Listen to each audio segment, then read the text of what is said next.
Hi everyone. You should have already watched the video, What is Statistics, where you were given a general overview of statistics and, a little bit of what to expect in the course. What I want to do right now is I'm going to go over chapter 1, Introduction to Statistics, which elaborates a little bit more on the concepts that were discussed in that previous video, What is Statistics? There's going to be a couple of definitions and terms as well that wasn't necessarily covered in that intro video.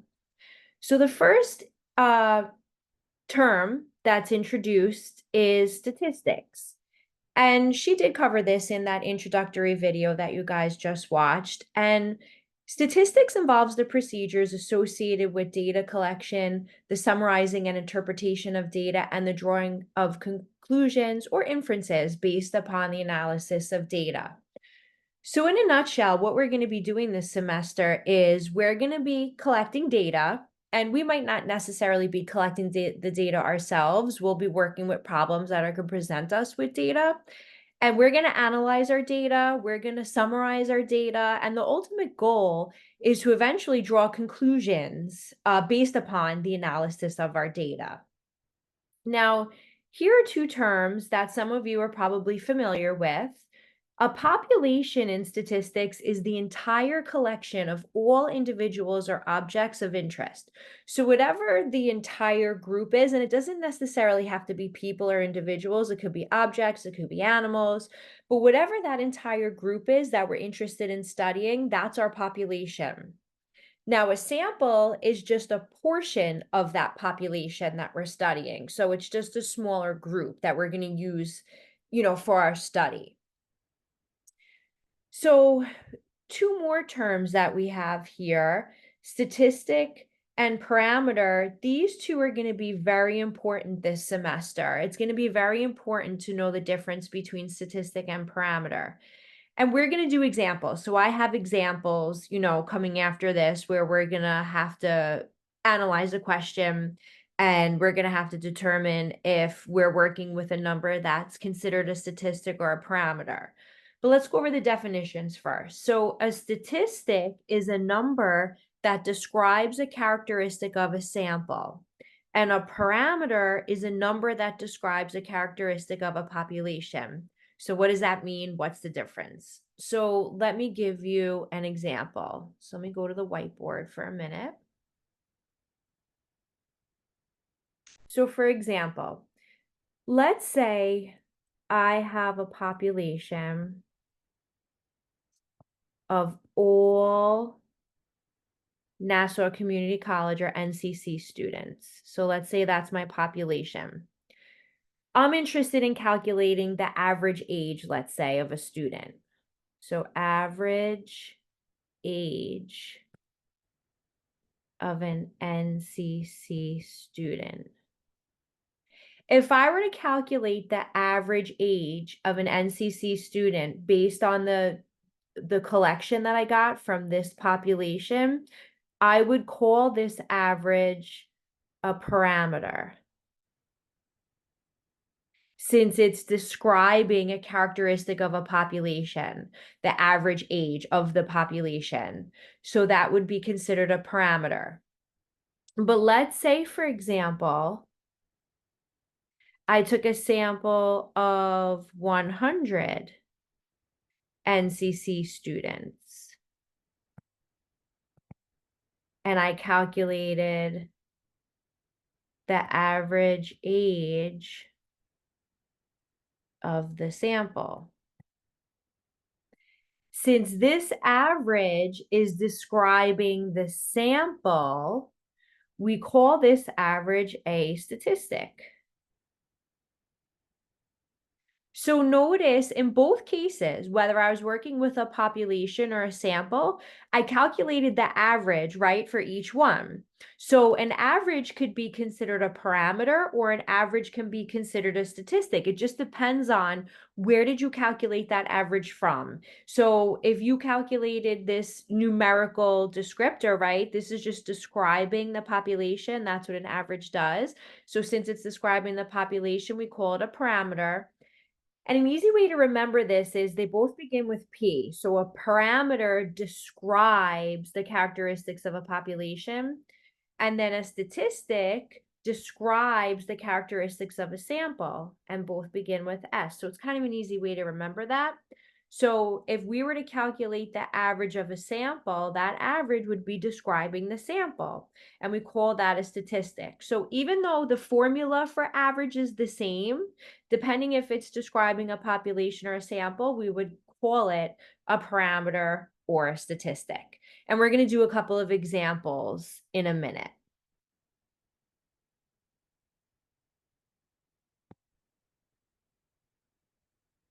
So before we get into the first example, let's just talk about the two symbols that we're going to use for sample size and population size.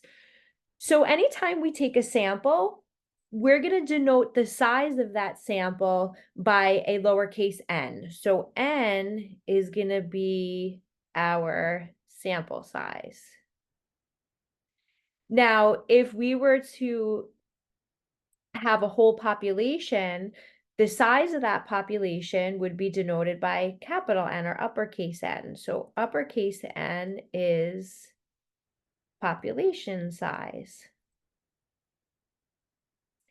Now I want to point out now, and I'll circle back around to this a little bit later, that realistically, we typically in real life will be working with samples, not populations. And the reason for that is it's a lot of times very difficult to obtain every single individual or object in an entire population.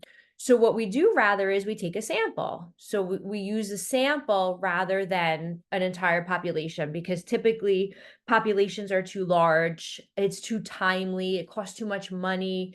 So we'll get to those reasons in a little bit, but I just wanted to point that out because I think that's really important. So let's look at example 1. So example 1 says, a study of all working men in Chicago was conducted to determine their average annual salary. A sample of 300 working men was selected and their salaries were recorded. So I want you to identify the following. So we have parts A through E.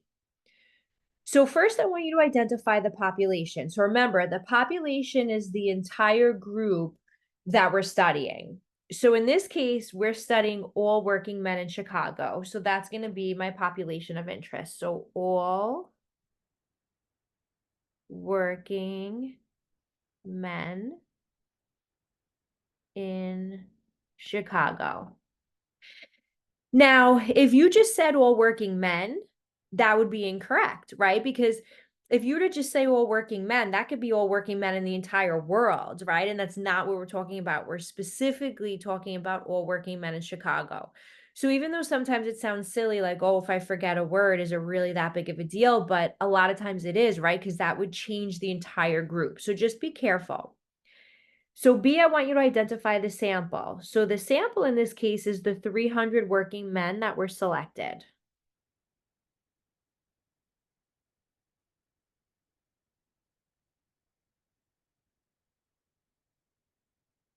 And again, we're assuming that this is in Chicago.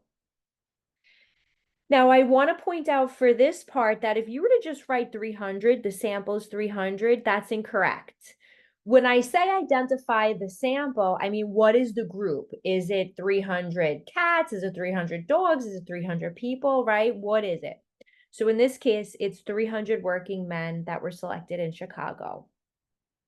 So part C, what's the population parameter being studied? So remember, a parameter is a number that describes a characteristic of a population. So think about what we're trying to describe about these working men in Chicago. And it's right here. It's their average annual salary. So the parameter is the average annual salary. Part D, capital N. So remember, that's our population size. So our population is all working men in Chicago. So how many are there? Now, in this case, it wasn't given, right? There is no population size. So it's okay to not always have an answer. That's why I included this. So I don't want you to panic and make up something. So in this case, it was just not available or not given. That's okay. So we don't know the population size. Part E, lowercase n, is the sample size. So how many men are in our sample? So in this case, it's 300. Now, whenever I ask for population size or sample size, all I want is the number if we know it. And one last part to this, suppose the average salary of this sample of working men in Chicago was $53,250. Is this value a parameter or a statistic? So this $53,250 represents the average salary of this sample. So remember, if we're describing a characteristic of a sample, we call that a statistic, right? That's the difference between a statistic and a parameter. So since we're describing the average salary of the sample, we call this $53,250 a statistic.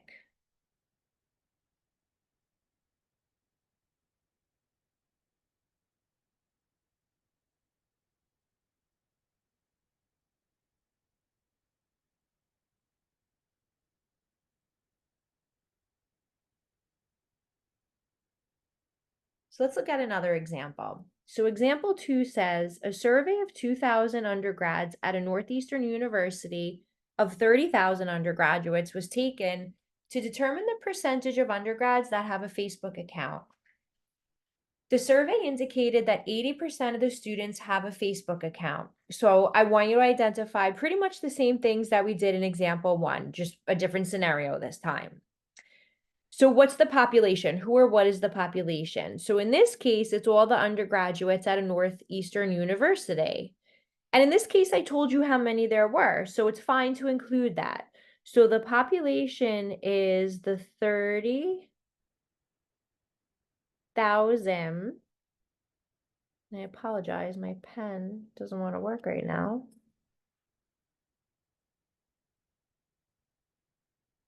So it's the 30,000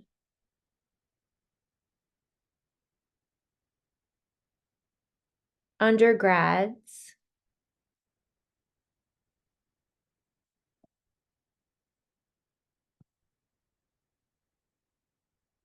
at a particular Northeastern university.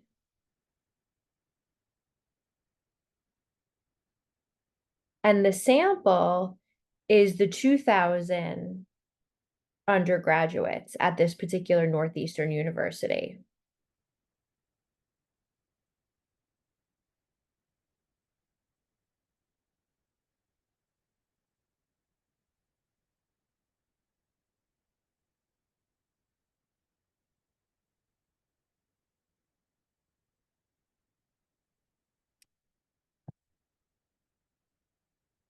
Part C, the population parameter being studied. So what are we studying about these undergrads at this particular Northeastern university? So in this case, it's the percentage of undergrads that have a Facebook account.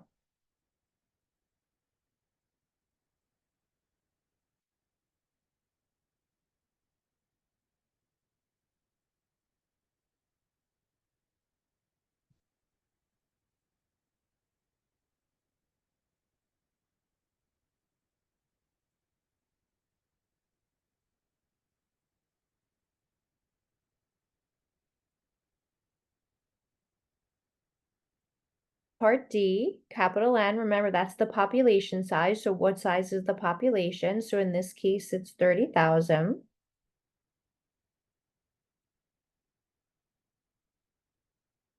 Part E, lowercase n, is the sample size. So in this example, we took a sample of 2,000 undergrads.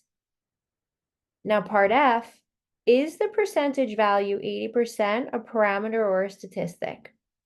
So let's read that last sentence again. So it says, the survey indicated that 80% of the students have a Facebook account. So remember, this survey Think of survey as another word for sample. We took a sample of 2,000. So the sample or the survey indicates that 80% of the students have a Facebook account. So remember, a number that describes a characteristic of a sample is called a statistic.